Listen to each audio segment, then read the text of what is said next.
Hello বন্ধুরা, তোমরা যারা যারা চেন্নাই যাওয়ার চিন্তা করছো কাজের জন্য, ভাই ওখানের ভাষাটা আগে শিখে নিতে হয় ভাই। অল্প একটু হলো, আমিও বছর খানেক আগে চেন্নাই কাজে গেছিলাম। ওখানে গিয়ে লোকের সাথে কথা বলা ভাই খুব মুশকিল ব্যাপার, খুব মুশকিল। তোমরা তো এখান থেকে ভাবছো যে সব জায়গায় তো হিন্দি চলে, কোনো হিন্দি চলবে না ভাই, একদম ভুল কথা। ওখানের লোক হিন্দি বোঝে কিন্তু কেলানে চোদারা বলে না, ঠিক আছে? এই হচ্ছে এই কথা। ওরা ভাবে যে আমাদের দেশে এসছে আমাদের ভাষাই বলতে হবে, নালে হবে না, ঠিক আছে? তো ওরকমই আমার সাথেই হয়েছিল ভাই। একটা চা খেতে গেছি, চা দোকানে গিয়ে হিন্দিতে বলছি, ভাইয়া এক কাপ চায় দো। খালি এরকম করছে আমাকে দেখে। আমি কি হলো, আমি হিন্দি বোঝে না, ইংলিশে বলি।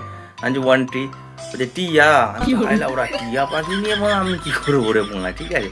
তারপরে দেখছি চা দিচ্ছে, টিকে ওরা টিয়া বলে। বুঝতে পারছো কোন জায়গায় লেভেলটা, কোন জায়গায় চিন্তা ভাবনার বিষয়, ঠিক আছে? টাকা বলছে কিতনা রুপিয়া হুয়া, বলছে পাত্তে।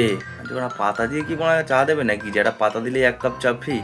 তারপরে একজন পাশে ছিল, সে আবার আমাকে বলছে 10 রুপিস 10 রুপিস।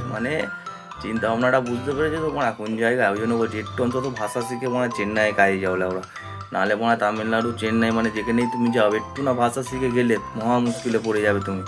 কারণ যে হিন্দি ওখানের লোক বুঝলেও তোমাকে বলবে না। আর ওখানের লোক তো একটু একটুতে রেগে যাবে ওরা, যেন তুমি ওখানে যেন চুরি ডাকাতি করতে গেছো। একটা একটুকুনি জিনিস যদি তুমি দেরি করো, এমনভাবে তোমাকে কথা বলবে এক্ষুনি না মেরে বসেলা ওরা। প্রচুর সালা পাগলা আছে ওখানের লোক, পাগলা, ঠিক আছে? যারা যারা যাবে ভাবছো একটু অন্তত গুগল করে অল্প একটু ভাষা শিখে যাও, তোমার জন্য খুব ভালোই হবে, ঠিক আছে?